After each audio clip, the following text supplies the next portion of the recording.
Good morning, traders. Let's get things kicked off here. It looks like doesn't look like it is the beginning of the month, and we can start checking things out again. And as predicted, we broke out, well, not as predicted, as I thought may occur. We broke out of the congestion ranges, at least in the Great Britain pound.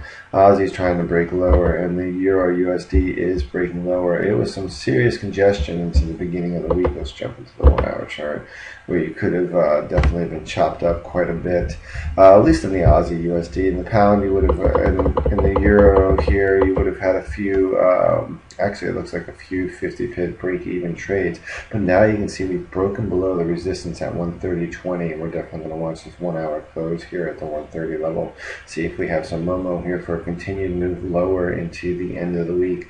If not, though, if we get a break back into this 130.20 range, we could see more consolidation. So the 9 o'clock close is going to be important here, which is kind of contradiction of what I just said, but that is the 4 hour close in the pair, and quite a few traders make the trade. If we do get a hold here, it could be a good short, but if we get a break back up above this on the 4 hour close, then I don't know about the possibility for continued move lower.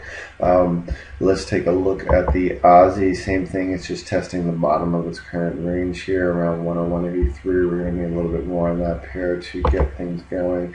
Let's look at the daily chart. The daily chart here, and you can see that the pair has broken resistance, and the next level of support should broke support actually. The next level of support, with a break of this price spike lower right here at 101.80, gets us down to 104.40, 104.50 area, followed by the 101 area. So it's not like we're going to see a huge spike lower on this cross anyway, so we'll have to be careful with the trading on that pair, and just while we just watch the signals and follow their leads in this cross. Great Britain pound, nice spike lower today in European trading. I guess it was after a disappointing PMI report. Does finally break the pair out of the range with consolidations, but I mean, it did look like just yesterday we were going to break back into the top and get above these lows. But it could also be a wipeout close, just cleaning out everybody that's short. But it is negative data, and it does confirm the push lower and momentum, the news for the push lower. So I'd watch resistance starting here at 159.50, then followed by 149.50, followed by 147.90. Significant close below 150 would be very, very important with this pair because it hasn't closed below those levels in quite some time.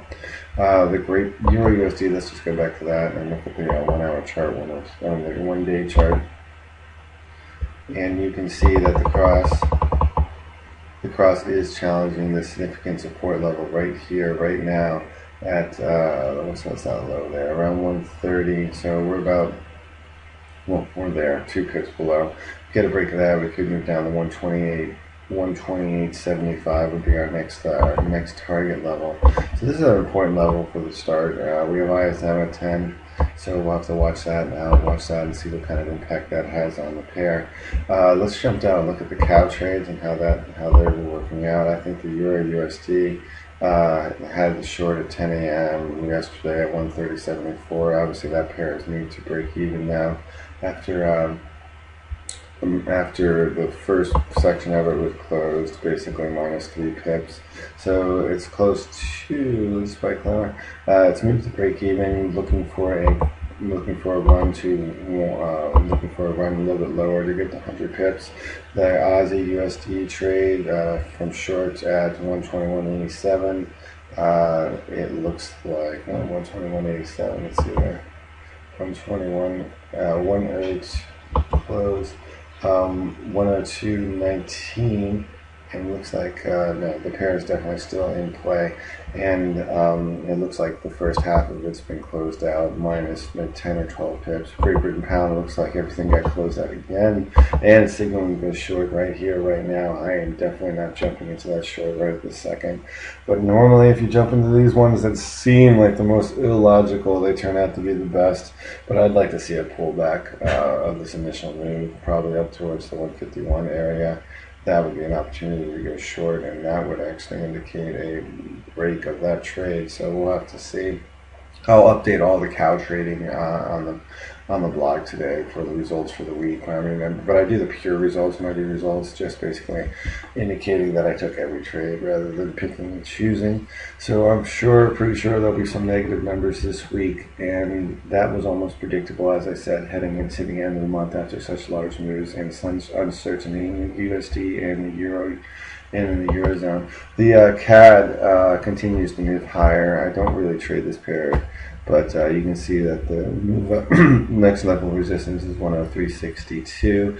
New Zealand, nice back test and continues to move lower. It will be interesting if we get a hold here. We could be in another formation of a triangle for this pair, which I would really be interested in jumping into because it trades very technically off triangles and it continues to have some momo afterwards. The Euro USD JPY sitting in a range 92, still in the broader range. If you want to, you can just watch the price action, looking for short opportunities or long opportunities. Right now, 93.26 is resistance, 92 support. Euro JPY didn't have much of a reaction actually after it. It didn't have the great sell-off, and it did bounce back, which is really indicating this pair has just really slowed its horses down. Let's take a look at the 15-minute midnight oil trading plan, which has been somewhat abandoned on my part. You can see that you have another false signal up, but you wouldn't jump at that because that is such an intriguingly false signal. Then we look, we see we have a break on the range right here, but now we're actually at a midnight trading time. Now you'd be in 5-minute scalping zone. Let's see, it's 5-minute scalping zone. Euro JPY is signaling a short, so we'll have to watch the price action there.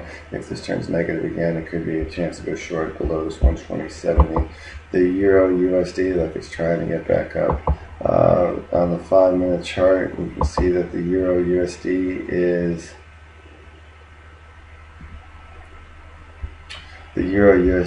is signaling a negative, but after today's drop from 131 to 130, I'm not going to take a negative trade on this. It's going to have to be for a positive.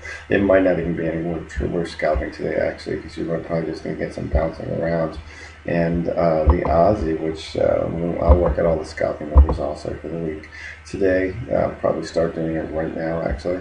The Aussie USD is signaling short. We'll be looking for chances to go long in these pairs. We have to watch for ISM numbers heading into today. Alright everybody, good luck trading. Keep a look on the blog. I'm going to be very active today. Alright, see you guys later.